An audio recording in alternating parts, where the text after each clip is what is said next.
élections. alors apaiser situation bi loolu la ñu bëgg mais bu ñu xoolee tey aujourd'hui ak anam yi nga xam ni noonu la processus électoral bi jëm ci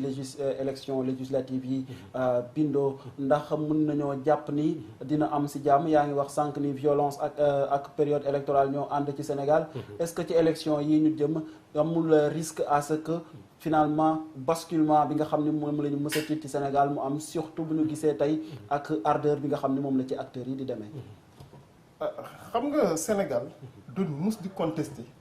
processus électoral bi mais avant les élections toujours ça a toujours été contesté. Au temps du Parti socialiste le processus électoral tout le monde disait que baaxul mais les gens participaient quand même aux élections dañuy participer élections yi li ñuy am après xëy na du leen permettre ñu mu entraîner une situation violente wala ñu mu faire plonger le pays sauf peut-être en 1993 ak en 1988 où on a eu des violences après les élections mais en dehors de ça daawuñu am violence après les élections maintenant pour cette fois la situation est quand même un peu trop tendue pour man et puis enjeu yi dafa bari parce que tey jii enjeu yi le premier enjeu mooy l'enjeu le plus élémentaire avoir être représenté au niveau du Parlement mais loolu dafa bari conséquence en fait parce que ni élection locale yi demee l'opposition pense qu'aujourd'hui dafa majoritaire et que su demee élection législative normalement dafa war a gagner su yëpp jaaree yoon moo tax ñuy insister sur le processus électoral le pouvoir xëy na li muy wax nee na moo gagné mais soo analyser résultats yi xam ne amul 50% des suffrages te xëy na moom tamit ragal na ni su demee élection législative mën na ko perte te su ko pertee mën na entraîner une situation de cohabitation parce que la cohabitation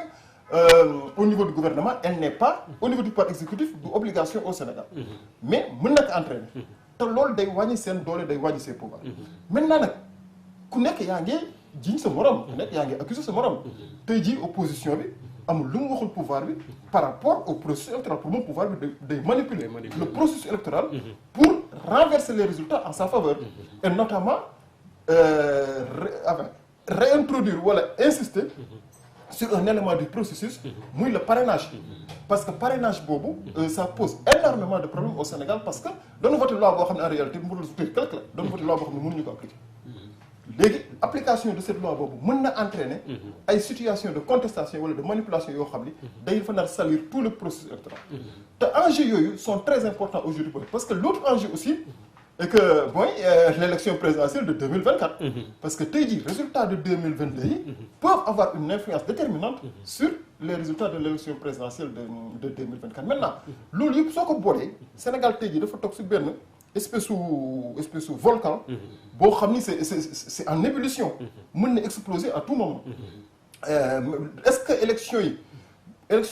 législative yi ñu jëm vont faire exploser ce volcan ou pas loolu c'est une question à laquelle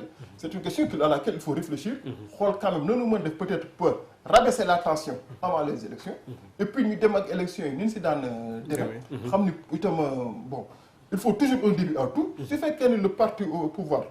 gagné na les élections législatives mu continue à gouverner ba 2024 su fekkee ne le parti au pouvoir perd les élections législatives ñu xam ne xëy na c'est le début d'une situation inédite au Sénégal boo xam ni on a une opposition au niveau du Parlement et la majorité au niveau du pouvoir exécutif